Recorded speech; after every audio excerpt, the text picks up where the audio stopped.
Mamadou Samba Bari est une autre victime des événements du 28 septembre 2009 et des jours suivants.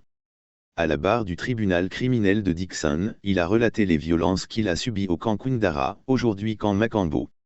Le 28 septembre 2009, lors d'une manifestation organisée par le Forum des Forces Vives de Guinée, Mamadou Samba s'est rendu au stade. Lorsque la situation a dégénéré, il a été frappé et blessé mais a réussi à sortir.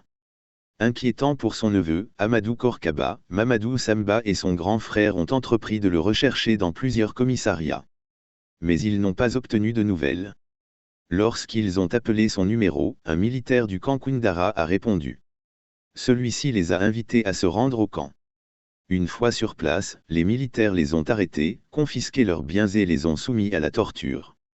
D'après le témoignage de la victime à la barre, les militaires réunissaient les personnes arrêtées pour leur infliger 50 coups de fouet par jour. Cela a duré 5 jours qu'ils ont passé au camp. Le premier jour, dit-il, de l'eau chaude a été versée sur eux.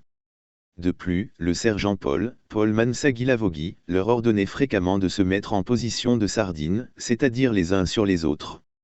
Mamadou Samba et son frère ont finalement été libérés plusieurs jours plus tard, aux alentours de 1 h du matin.